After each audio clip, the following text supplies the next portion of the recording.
ఈడు gold hair cinema విశేషాలు చెప్పడానికి మనతో పాటు ఇవాళ ఉన్నారు సునీల్ గారు. హాయ్ సునీల్. ఎవరి మీద మనం గాసిప్ వేస్తున్నామో వాళ్ళని పెట్టే బాధ కంటే కూడా మనం వాళ్ళ ఇంట్లో వాళ్ళని పెట్టే బాధ ఎక్కువ ఉంటుందండి. మీరు సెక్స్ అయినట్టు కదా, సక్సెస్ అయినట్టు. మీరు ఏం చేసుకున్నారు? నాకు తెగ వస్తాయండి, రియల్ లైఫ్లో ఎక్కువ వస్తాయి డైలాగులు నాకు. హాయ్ ఇండియా గ్లిజ్ వ్యూయర్స్, ఈడు గోల్డ్ హే సినిమా అక్టోబర్ 7th రిలీజ్ అవుతుందండి, దసరా కానుకగా. మీరు అందరూ చాలా హ్యాపీగా ఆనందంగా 2.5 hours నవ్వుకుని ఇంటికి వెళ్ళేలాగా డిజైన్ చేసిన సినిమా ఇది. సో మీరు అందరూ మా థియేటర్కి వచ్చి మా విశేషం అందుకోండి అండ్ హ్యాపీగా నవ్వుకోండి. ఈడు గోల్డ్ హే ఈ సినిమా స్టోరీ ఏంటి? ఈడు gold hey cinema it's a family entertainer with crime and lot of twists. Cinema అంతా ట్విస్ట్లు అండి. First time I did like this film, ఎందుకంటే ఆఫ్టర్ మర్యాద Ramanna it's a different film in my life. So India Glitz viewers అందరూ జనరల్గా నా సినిమాలకి చాలా వాటికి maybe reviews up to the mark రాకపోవచ్చు. ఈ సినిమా నాకు ఆ కొరత తీరుస్తుందని ఐఎమ్ ఫీలింగ్. ఈ సినిమాలో 2 క్యారెక్టర్స్ చేశారు కదా, రెండిట్లో ఏ క్యారెక్టర్ మీరు బాగా ఎంజాయ్ చేశారు? అది చిన్న సస్పెన్స్ అండి. ఆ 2 క్యారెక్టర్లో చేసేసాం అని ముందు అనేది మీరు థ్రిల్ ఫీల్ పోతుంది. అలాగని ఒకటే అని చెప్తే మీ దగ్గర అబద్ధం ఆడినట్టు ఉంటుంది. ఈ రెండిట్ల మధ్యలో నాకు ఎలా చెప్పాలో తెలియట్లేదండి ఈ క్యారెక్టర్ గురించి. గ్యారంటీగా రెండో క్యారెక్టర్ ఎఫెక్ట్ ఫస్ట్ క్యారెక్టర్ మీద చాలా ఉంటుందండి. కొత్త సినిమా అండి, నా కెరీర్లో కొత్త సినిమా. మర్యాద రామన్న తర్వాత మళ్ళీ అంత బాగా నచ్చిన సినిమా ఇది అని సూటిగా చెప్పేస్తున్నారు కదా, దీనికి కారణం ఏంటి? అంటే మర్యాద రామన్న కంప్లీట్ డిఫరెంట్ ఫిలిం అండి, the best film in my life. దాని తర్వాత అలా డిఫరెంట్ సినిమా అంటున్నా అంటే ఫ్యాక్ట్ అండి. నేను చెప్పకపోయినా రేపు ఫ్యూచర్లో మీకు తెలిసిపోతుందిగా, అంత గురించి అన్నాలు ఐడి చేయగలను, ఇవన్నీ అంత గురించి చెప్పేస్తున్నాను. ఈడు gold hey title east and west స్లాంగ్లో పెట్టారు, మీరే ఇలా పెట్టమని సలహా ఇచ్చారా? లేదండి, వీరువే పెట్టాడు. అది ఎందుకు పెట్టామన్నాను యాజ్ పర్ సినిమా ఇమేజే కాదు, మన ఫ్రెండ్ సర్కిల్లో కూడా నీకు ఉన్న ఇమేజ్ అదే కదా, అందుకే అదే టైటిల్ పెట్టాను, నీకే సూట్ అవుద్దని అన్నాడండి. ఈ సినిమా కర్త కర్మ క్రియ total first shot to end shot creator Veeru Potla అండి.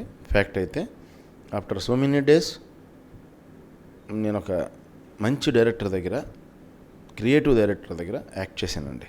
ఈ దసరాకి 4 సినిమాలు పోటీ పడుతున్నాయి కదా, ఈ పోటీలో మీ సినిమా ఎలాంటి సక్సెస్ సాధిస్తుంది అనుకుంటున్నారు? మన సినిమాకి మిగతా సినిమాలకి సంబంధం లేదండి, పోటీ కాదు. ఎందుకంటే మన ఫన్ ఎంటర్టైనర్ అండి, మిగతాని కూడా చాలా బాగుండాలని మనస్ఫూర్తిగా కోరుకుంటున్నాను. చిరంజీవి 150th సినిమాలో నటించాలి అని మెగా హీరోలు కూడా ప్రయత్నిస్తుంటే మీకు అవకాశం కూడా వచ్చింది, ఎలా ఫీల్ అవుతున్నారు? నేను ఒక గొప్ప అవకాశం వచ్చిందండి, అది అవకాశం కూడా నేనే మొత్తం దాన్ని ట్రై చేసి, నేనే అన్నీ మూవ్ చేసి, అందరిని ఇబ్బంది పెట్టేసి, ఎలాగ నేను లేకపోతే అని ఈ టైప్లో వాళ్ళు కూడా నన్నే అనుకుంటున్నారు. కానీ నేను కూడా రిటర్న్ వెళ్ళిపోయి ఇబ్బంది పెట్టేసి, మేము నిన్నే అనుకుంటున్నాం అంటే సార్ కాదు కదా, నాకు కన్ఫర్మేషన్ కావాలని ఇన్ని చేసిన తర్వాత ఈ సినిమా క్లైమాక్స్ వాళ్ళు ఇచ్చిన డేట్లు సేమ్ ఒకటే పడ్డాయండి. వీళ్ళు వదలలేదు పాపం, వాళ్ళు ఆగలేరు కాబట్టి జస్ట్ నేను అనుకున్న క్యారెక్టర్ అలిగారు చేశారండి, చాలా బాగా చేశారు ఆయన. అందులోనే ఇంకోటి ఏదన్నా మంచి క్యారెక్టర్ నాది చేయాలని ఒక సంకల్పం అన్నమాట. సోషల్ సర్వీస్ చేయడానికి త్వరలో వస్తున్నట్టు చెప్పారు కదా, ఎవరి దగ్గర డబ్బులు తీసుకోకుండా మీ డబ్బులతోనే చేస్తాను అంటున్నారు కదా? వస్తున్నానని చెప్పడం కదండి, ఎప్పటి నుంచో ఉన్నాను, అది ఎప్పటి నుంచో చేస్తాను, ఇంట్రెస్ట్ ఉంది. దాని కార్యరూపం నాకు కుదిరితే ఈ ఇయర్ అయిపోవచ్చింది కదా, 2 months ఉంది. మేబీ నెక్స్ట్ ఇయర్ ఎండ్ కల్లా ఒక కొలిక్కి వస్తుందని ఫీల్ అవుతున్నాను అండి. ఫండ్స్ తీసుకుంటే ఇంకా ఎక్కువ మందికి సర్వీస్ చేసే అవకాశం ఉంటుందేమో? లేదండి, అది ఇట్స్ దేర్ కాంట్రిబ్యూషన్.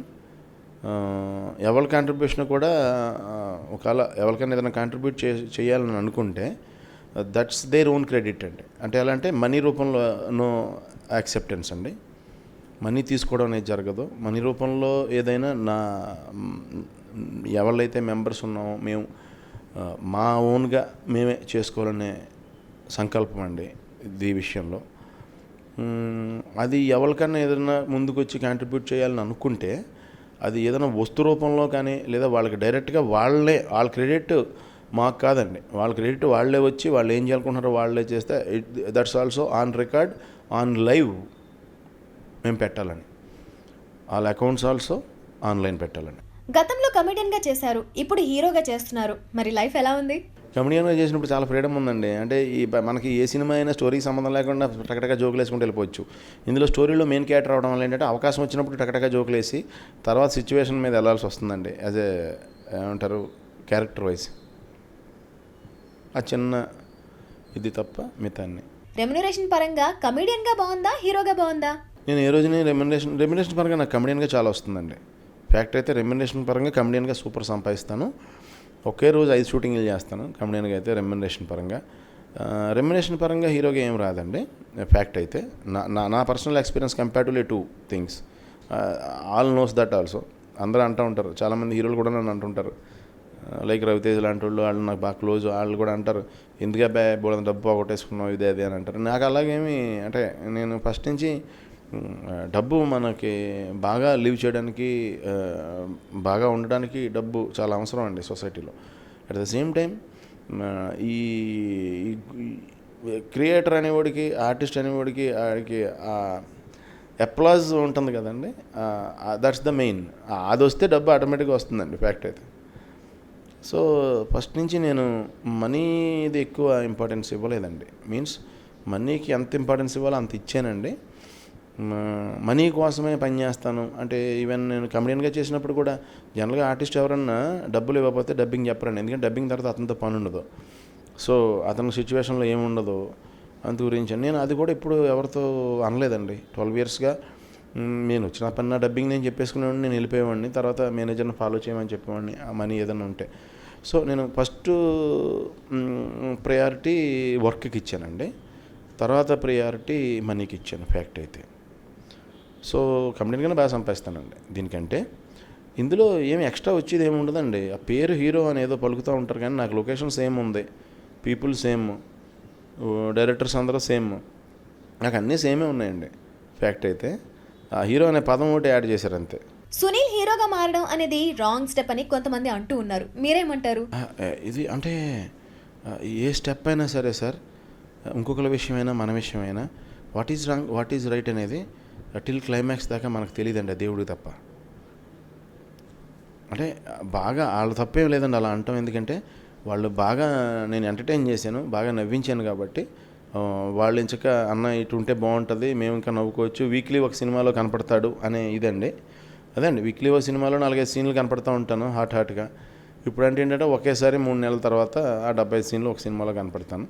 నేను కూడా అందుకే వాళ్ళ కోరిక తీర్చడం కోసం నా పర్సనల్ కోరికలన్నీ పక్కన పెట్టి యాజ్ పర్ కామెడీ ఎక్కువ త్రో చేసే స్క్రిప్ట్లు అలాంటి క్యారెక్టరైజేషన్లో నేను ఎన్నుకుంటున్నానండి. ఇంకా ఆ రకంగా రుణం తీర్చుకోగలను. ఇండస్ట్రీకి యాక్చువల్గా మీరు విలన్ అవుదామని వచ్చారు అన్నారు కదా, మరి ఎప్పుడు? నెక్స్ట్ ఇయర్ విలన్ క్యారెక్టర్ ఒకటి పెద్దది మంచి సినిమాలో ఒకటి చేయాలనండి. అది ఇక్కడ చేయకూడదు, బయట భాషలో చేయాలని. ఎందుకంటే ఇక్కడ రిస్క్ అని, అక్కడ చేస్తే అక్కడ కొత్త కాబట్టి అక్కడ రిజల్ట్ని బట్టి చూద్దామని. విలన్ మటుకు లైఫ్లో చేసి తీరుతానండి, వదలను. జగపతి బాబులా స్టైలిష్ విలన్గా చేయాలి అనుకుంటున్నారా? కాదండి, నాకు చిన్న ఫన్ టచ్ ఉన్న విలన్ చేయాలని, మోహన్ బాబు గారి లాగా నా డ్రీమ్. మీ మాటల్లో వేదాంతం కనిపిస్తూ ఉంటుంది, పుస్తకాలు బాగా చదువుతారా? లేదు, నేను చదవనండి. నేను బుక్స్ ఎక్కువ చదవను అసలు. నాకు చాలా అంటే నాకంటే ఏజ్లో పెద్దోళ్ళతో నాకు ఎక్కువ స్నేహం అండి. నాకంటే చిన్నోళ్ళతో స్నేహం లేదు అసలు ఎప్పుడు, చిన్నప్పటి నుంచి కూడా. నాకు 10 ఏళ్ళు ఉన్నా సరే, నాకు 10 ఏళ్ళు ఉన్నప్పుడు కూడా నాకు 40 ఏళ్ళు 50 ఏళ్ళ వాళ్ళతో నాకు స్నేహం. మేబీ నాకు తెలియదండి, తెలియకుండా అది నేను నా చిన్నతనంలోనే మా ఫాదర్ని పోగొట్టుకున్నాను. నాకు ఫాదర్ ఇది కన్సర్న్ తెలీదు. అందుకే అనుకుంటా నేను ఒక ఏజ్ ఉన్న పీపుల్కి చిన్నప్పటి నుంచి అట్రాక్ట్ అయ్యేవాడిని.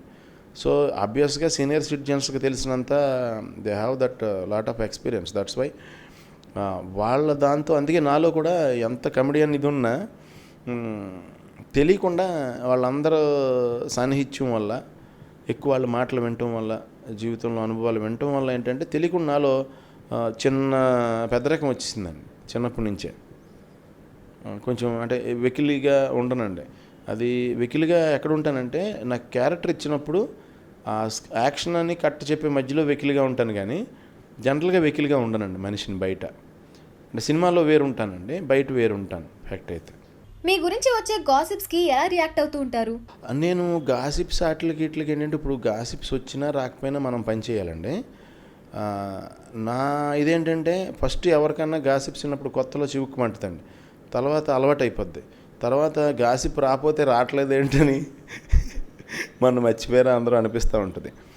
యాక్చువల్గా ఆలోచిస్తే గాసిప్స్ ఎవరి మీద మనం గాసిప్ వేస్తున్నామో వాళ్ళని పెట్టే బాధ కంటే కూడా మనం వాళ్ళ ఇంట్లో వాళ్ళని పెట్టే బాధ ఎక్కువ ఉంటుందండి.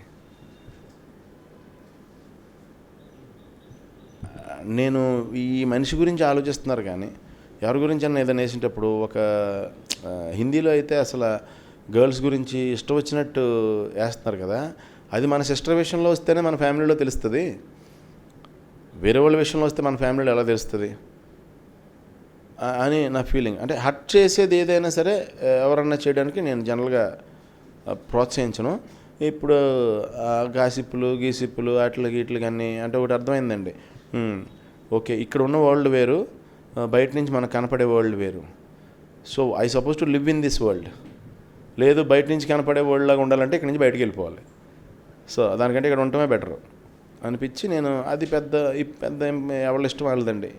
బికాజ్ వన్స్ నేను పబ్లిక్ ఇది అయిన తర్వాత ఎవరి ఇది అది ఒక సర్టన్ లిమిట్ దాటితే ఎవరికి మంచిది కాదు. Within law what they are doing that is right. ఇటీవల న్యూస్ ఛానల్కి ఇచ్చిన ఇంటర్వ్యూలో బాగా సీరియస్ అయ్యారు కదా, అది ప్లాన్ ప్రకారం చేసిందా లేకపోతే స్పాంటేనియస్గా మీరు అలానే రియాక్ట్ అయ్యారా? లేదండి, అది ప్లాన్ కాదండి. ఆ డైలాగు ఆ రియాక్షన్ అది ప్లాన్డ్ కాదండి. ఆయన అన్నారు ఫస్ట్, మన ఈయన భయ్య అంతా రియల్గా ఉంటుంది, కొంచెం మీకు అంటే లోపల నుంచి అంటే కొంచెం క్వశ్చన్స్ అన్నీ చాలా స్ట్రాంగ్గా ఉంటాయి భయ్య, అలాగే ఉంటుంది మొత్తం ప్రోగ్రామ్. ఐఎమ్ వెయిటింగ్, అసలు మీ క్వశ్చన్ ఎంత స్ట్రాంగ్గా ఉంటే నా ఆన్సర్ అంత డబల్ స్ట్రాంగ్గా ఉంటుంది. ఎందుకంటే ఈ కమెడియన్ ఈ ఆర్టిస్టు అవి వచ్చినాయి కాబట్టి రియల్గా ఏమైనా ఎమోషన్స్ వచ్చినా ఏదైనా వచ్చినా కంట్రోల్ చేసుకోవాల్సి వస్తుందండి. అసలు నేను వేరేలా ఉండేవాడిని అండి, కమెడియన్ నాకుండా ఉంటే. ట్రై చేసే టైంలో ఉండేవాడిని నేను, రెబల్ ఆ టైంలో ట్రై చేసే టైంలో ఉండేవాడిని అస్సలు బిందాస్ కాన్ఫిడెంట్గా. ఇది అయిపోయి కొంచెం కంట్రోల్ చేసుకోవాల్సి వస్తుంది ఫ్యాక్ట్ అయితే. ఆ ఇంటర్వ్యూ ఆల్ రియల్ అండి, ఇంటర్వ్యూ ఫేక్ కాదు. ఫస్ట్ క్లియర్గా ఉపోద్ఘాతం చెప్పారు, ఓకే మీరు మీ ఇష్టం వచ్చినట్టు ఫ్రాంక్గా ఉంటే నా ఆన్సర్స్ కూడా నా ఇష్టం వచ్చినట్టు ఫ్రాంక్గా ఉంటాయి. సోషల్ మీడియాకి దూరంగా ఉండే మీరు ఈ మధ్య బాగా హల్చల్ చేస్తున్నారు. హల్చల్ ఏం చేయట్లేదండి, మీరు అబ్జర్వ్ చేస్తే ఎక్కువ రీట్వీట్లు చేస్తున్నట్టు. వై బికాస్ నేను ఫస్ట్ నుంచి ఇంగ్లీష్ మీడియం స్టూడెంట్ని కాదండి. తెలుగులో అయితే చింపేస్తాను, పొట్ట పగిలిపోద్ది అందరికీ. నా స్లాంగ్ నా గ్రిప్ తెలుగు మీదే. కానీ ఇప్పుడు తప్పగా మెయింటైన్ చేయవలసి వస్తుందండి ఇవన్నీ ఫ్యాక్ట్ అయితే. నిజంగా అబ్జర్వ్ చేయండి, బాగా బిజీగా ఉన్నాడు ఎవడో ట్విట్టర్లో ఉండడు. స్టీవ్ జాబ్స్ బతికుండగా నిమిషానికి ఒకసారి ఎప్పుడు మెసేజ్లు ఇవ్వాల. I right are wrong? ఎందుకంటే అలాగే బిల్ గేట్స్ నిమిషానికి ఒక మెసేజ్ ఇవ్వడు. అలాగే ఇప్పుడు పెద్ద వాళ్ళు ఎవరు నిమిషానికి ఒక మెసేజ్ ఇవ్వరు. ఇప్పుడు పవన్ కళ్యాణ్ గారు రెగ్యులర్గా ట్విట్టర్లో మెసేజ్లు పెడతా కూర్చోరండి, పని ఉంది అక్కడ. నేను ట్విట్టర్ కూడా ఇట్ షోస్ అవర్ ఇన్సెక్యూరిటీ అని ఫీల్ అవుతున్నానండి. మనం మర్చిపోతున్నారా ఏంటి, పొద్దున మొహం కడుగుతున్నాం, ఇలా వెళ్ళొచ్చాం, ఇవన్నీ ఆ ఎదవకూడదు అంతా పెంట అంతా అవతల వాళ్ళకి హార్డ్ డిస్క్లో ఫిల్ చేసేసి వాళ్ళ లైఫ్లో ఏదో ఆ టైంలో పాపం ఏదో పుస్తకం చదువుకోవచ్చు, లేదంటే వాళ్ళ లైఫ్లో వాళ్ళకి ఏదైనా చదువుకునే వాళ్ళైతే మంచి చదువు ఆ సిలబస్ చదువుకుంటా ఉంటే ఆ క్వశ్చన్ మేబీ ఎగ్జామ్స్లో రావచ్చు, లేదంటే జాబ్ చేసుకునే వాళ్ళు ఎవరో ఆ ప్రాజెక్ట్లో వాళ్ళకి మంచి ఐడియా రావచ్చు ఆ టైంలో. అవన్నీ మనం కిల్ చేసేస్తున్నాం.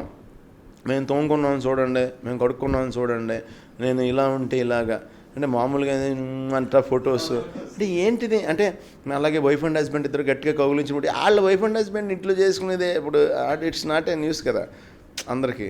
యాక్చువల్గా మాకు ఒక్కొక్క బిస్కెట్ పెట్టాం న్యూస్ ఏంటిది అంటే ఇప్పుడు అంటే ఇట్ షోస్ అవర్ ఇన్సెక్యూరిటీ అని నా పర్సనల్ ఫీలింగ్. ఇంత సరదాగా ఉండే సునీల్కి ఆ ఛానల్ ఇంటర్వ్యూలో ఎందుకు అంత కోపం వచ్చింది? అంటే సింపుల్ అండి, ఒకటి చెప్పనా, కామెడీగా ఉన్నైనా కాముగా ఉన్నోళ్ళకైనా ఎవరికైనా మానవుడు అనేవాడికి కోపం అనే ఎలిమెంట్ కూడా ఒకటి ఉందండి. మానవుడికి ఏదైనా ఏ జీవికైనా అన్ని ఎలిమెంట్స్ ఉంటాయి లోపల. ఇప్పుడు పాము వచ్చింది, బస్సు కొడుతుంది, అప్పుడు మీరు బస్సు కొట్టకూడదు తెలుసా అని కామెడీ చేయం కదా. Comedy is my profession. 10 మందిని ఎంటర్టైన్ చేయడం అనేది నా ప్రొఫెషన్లో. అవుట్ సైడ్ నేను కామెడీ కాదు కదండి, అంతే కదా. నా ప్రొఫెషన్ సైడ్ నేను కామెడీ అండి. అవుట్ సైడ్ ఇప్పుడు ఏ పాము వచ్చి కరిసేస్తానికి వస్తే అవసరంతో కొట్టేస్తాం లేదా పారిపోతాం, రెండిట్లో ఏదో చేస్తాం. అది హ్యూమన్ ఎలిమెంట్, అది న్యాచురల్ హ్యూమన్ టెండెన్సీ, అది యాంగర్ రావడం. యాక్చువల్గా నేను మీకు విషయం చెప్పనా, నాకు యాంగర్ వచ్చిందంటే నేను ఫెయిల్ అయినట్టు కాదు, అది నా ఆపోజిట్ వాళ్ళు ఫెయిల్ అయినట్టు. నా యాంగర్ నేను ఫెయిల్ అయినట్టు ఎలా అవుద్ది? ఆ యాంగర్ వచ్చేలా చేసినందుకు, నవ్వించేవాడికి కూడా యాంగర్ వచ్చేలా చేసినందుకు అది అవతల వాళ్ళు ఫెయిల్యూర్, నా ఫెయిల్యూర్ కాదు. మరి మిమ్మల్ని నవ్విస్తే అవతల వాళ్ళు సక్సెస్. అయితే నేను సక్సెస్ అయినట్టే అనమాట. మీరు సక్సెస్ అయినట్టు కాదు, సక్సెస్ అయినట్టు. సక్సెస్ ఫెయిల్యూర్ను మీరు ఎలా తీసుకుంటారు? అంటే ఫ్యాక్ట్ చెప్పానండి. మామూలుగా ఇది జనరల్గా చాలామందిని అడుగుతుంటాం, సక్సెస్ ఫెయిల్యూర్ ఎలా తీసుకుంటారు, చాలామంది చెప్తుంటారు. ఫ్యాక్ట్ చెప్పనా, ఈ ఎవడైనా ఏదైనా సక్సెస్గానే తీసుకోవాలి, ఫెయిల్యూర్ అనేది. ఫెయిల్యూర్ నుంచి బయటపడడానికి ఏం చేస్తూ ఉంటారు? అంటే ఏదన్నా ఫస్ట్ టైం ఎక్కువ బాధ ఉంటుంది, తర్వాత అది రొటీన్ అవుద్ది కదా, అప్పుడు అంత బాధ ఉండదు, తర్వాత అలవాటు అయిపోద్ది. తర్వాత ఎలా అంటుందంటే, నేను అకౌంట్ స్టూడెంట్ని, లెఫ్ట్ సైడ్ డెబిట్ ఒకటి వేసాం, రైట్ సైడ్ క్రెడిట్ ఒకటి వేసాం అనుకున్నాం అనుకోండి, ఆత్మని అలవాటు అయిపోయిన తర్వాత ఏమవుతుందో ఇక్కడ డెబిట్ అడింది, ఇక్కడ క్రెడిట్ అడింది అని అలవాటుగా మారిపోద్ది కదండి. అలా ఫస్ట్లో ఫీలింగ్ వచ్చింది, అరే ఒక్క ఫ్లాప్ కూడా ఉండకూడదు, ఒక్క ప్రొడ్యూసర్ కూడా మన వల్ల రూపాయి పోగొట్టుకోకూడదు, ఒక ఫ్యామిలీ కూడా మన వల్ల 5 పైసలు పోగొట్టుకోకూడదు, అవసరమైతే వాళ్ళకి రావాలి, లేదంటే బ్రేక్ ఈవెన్ అన్న అవ్వాలి, కానీ మన వల్ల రూపాయి ఎవడో పోకూడదని. It's not in our hands అని తర్వాత అర్థమైందండి. అది మన చేతుల్లో లేదు, అడ్జస్ట్ని అంతే కదా. ఎందుకంటే మల్టిపుల్ ఎలిమెంట్స్ ఇంక్లూడెడ్ ఇందులో. చూసే ఆడియన్ కాడి నుంచి, రాసే రైటర్ కాడి నుంచి, తీసే మేకర్ కాడి నుంచి, యాక్ట్ చేసే ఆర్టిస్ట్ కాడి నుంచి, వెదర్ అన్నీ included, not in our hands అండి. సక్సెస్ అయితే అమ్మయ్య సక్సెస్ అయ్యామా, ఫోన్లే, హ్యాపీ, టెన్షన్ రిలీఫ్. ఫెయిల్ అయితే ఇంకా కష్టపడాలి, ఏం చేస్తాం, మన సైడ్ తప్పైనా చేసామా, చేయలేదు కదా, ఓకే చూద్దాం. అంటే ఇప్పుడు ఫెయిల్ అయితేనే నెక్స్ట్ సక్సెస్గా ఉన్నది రావడానికి. అలా పాజిటివ్ హోప్తో వెళ్ళిపోతూ ఉంటానండి. మీ నటనలో శ్రీదేవి కనిపిస్తుంది అని చెప్పారు కదా, ఏమైనా ఎగ్జాంపుల్ చెప్తారా? అది ఎలా చెప్పాలి నాకు తెలియట్లేదండి. అంటే అరే నేను అమాయకంగా చేసే, నాకు ఇన్స్పిరేషన్ ఆవిడండి. నేను అమాయకంగా చేసే పెర్ఫార్మెన్స్ల్లో, సడన్గా ఇన్నోసెంట్గా నేను చేసే పెర్ఫార్మెన్స్లో నాకు ఆవిడంటే పిచ్చి, ఆవిడ ఇన్స్పిరేషన్. నాకు ఓ రకంగా ఆవిడ దేవత. నేను శ్రీదేవి గారిని ఎప్పుడు సినిమాల్లో చూస్తే ఇప్పుడు కత్తిలాగా ఉంది, అందంగా ఉంది, అలా ఎప్పుడు నాకు నేను ఎప్పుడు కనెక్ట్ అవ్వలేదండి. శ్రీదేవి గారు చూస్తే అయ్యో బాబోయ్ ఎంత క్యూట్ యాక్టింగ్, ఎంత క్యూట్ ఆవిడ. అంటే అంటే సాంగ్లో ఎక్కడో వచ్చే టెంటింగ్ అనే మూమెంట్కి కూడా ఆవిడ ఐబ్రో ఒకటి లేపి ఏదో ఆవిడ అసలు అంటే సినిమాతో బతుకుద్ది ఆవిడకు ఉన్న కెమెరా సెన్స్లో 5% వచ్చినా చాలు నాకని ఫీలింగ్. లవ్ స్టోరీస్లో కామెడీ రోల్ కోసం వర్మని అడిగితే నీలో విలన్ ఉన్నాడు అని చెప్పినప్పుడు మీకు ఏమనిపించింది? అంటే ఆ టైంకి మట్టుకు ఏంటంటే, అదేంటి సార్ ఇప్పుడు విలన్గా ట్రై చేస్తుంటే ఎవడ ఇవ్వట్లేదు, అక్కడ లేదంటున్నారు, ఇక్కడ మీరేం విలన్గా ఉన్నానంటున్నారు, ఇక్కడ కామెడీ ఇవ్వట్లేదు. నేను పైగా ఇక్కడ లోకల్ ఉండండి, మీరు ఇక్కడ లోకల్కి వాళ్ళందరినీ ఎన్ఎస్డి స్కూల్ ఆఫ్ డ్రామా అని స్టూడెంట్ని తీసుకొచ్చి యాక్టింగ్ అంటున్నారు. నేను డైరెక్ట్ ఇక్కడ పుట్టినోడే, నాకు ఇస్తే డైలాగ్స్ సింపేస్తానని నా ఫీలింగ్, ఇన్సైడ్ ఫీలింగ్. అది ఆయనతో కూడా అన్నాను. అప్పుడు ఆ టైంకి రిజెక్ట్ అయింది కదా క్యారెక్టర్, అందుకు బాధగా ఉంది. విలన్ ఇచ్చుంటే సూపర్గా ఉండేది, విలన్ ఇస్తే ఇంకా అలా నెత్తి మీద పెట్టేసుకుందాను. నేను విలన్ చేస్తాను ఎప్పటికైనా. జనసేన పార్టీలో చేరతారా? ఆయన నాకు ఏ పని అప్పచెప్పినా నేను చేస్తానండి. నాకు పదవులు వాటి మీద ఇంట్రెస్ట్ లేదు. అసలు ఛానల్ ఇంటర్వ్యూలో మీకు ఎందుకు కోపం వచ్చింది? క్యాస్ట్ గురించి అడిగారా? లేదండి, యాక్చువల్ చెప్పాలంటే నా బెస్ట్ ఫ్రెండ్ త్రివిక్రమ్ బ్రాహ్మణ్, నేను క్షత్రియ. నాకు ఇచ్చిన అవకాశం రామోజీరావు గారు చౌదరీస్. నన్ను ఎప్పుడూ క్యాస్ట్ ఎవరు చూడలేదండి. మిగతా వాళ్ళందరూ హెల్ప్ చేశారు కాబట్టే నేను ఈరోజు ఇక్కడ ఉన్నానండి. నేను క్యాస్ట్ వాళ్ళు పైకి రాలా అసలు. అది ఎప్పుడు నా ఫ్రెండ్స్ కానీ ఆ రూటే లేదు నాకు, చిన్నప్పటి నుంచి ఆ విత్తనమే లేదు నాకు. నన్ను మిగతా వాళ్ళందరూ నన్ను బాగా చూశారు కాబట్టి నేను ఈరోజు ఇక్కడ ఉన్నానండి, అంతే తప్ప అంటే అక్కడ డిస్కషన్ పెడతాం నాకు ఇష్టం లేదు. యాక్చువల్గా క్వశ్చన్ ఇట్ సెల్ఫ్ కొంచెం రాంగ్ ఉంది అక్కడ, నేను డిస్కస్ చేయడం ఇష్టం లేదు ఆ ఫ్లోలో. మళ్ళీ ఇప్పుడు అదో వేరే సిలబస్ అవుద్ది, దీని మీద డిస్కషన్ పెట్టడం ఎందుకంటే స్ట్రైట్ ఫీలింగ్ ఒకటి ఉంది కదా, దాని మీద ఇచ్చేద్దాం అని దాని మీద ఆన్సర్ ఇచ్చా. ఓకే, ఫైనల్గా మా ఆడియన్స్కి మీరేం చెప్తారు? మీరు అందరికీ పేరు పేరున విజయదశమి శుభాకాంక్షలు అండి. Hi India Glitz viewers, happy Vijayadashami. All the best and wishing you all success. మంచి రైటర్ని అన్ని రకాలుగా ఇది ఉంది కానీ అని అంటారు కానీ గ్యాప్ నిజం చెప్పాలంటే 100% ఆన్సర్ నా దగ్గర ఎందుకనో చెప్పడానికి లేకుండా పోయింది. ఎలా ఉంది చెప్పేస్తా. Hi, this is Kajal and welcome to India glitz movie review. Love boy గా నాగచైతన్య 3 డిఫరెంట్ లవ్ స్టోరీస్ లో 3 డిఫరెంట్ వేరియేషన్స్ ని అద్భుతంగా పర్ఫామ్ చేశాడు. తన కెరీర్ లోనే ఇది బెస్ట్ పర్ఫార్మెన్స్ అని కూడా చెప్పాలి. 3 లవ్ స్టోరీస్ లో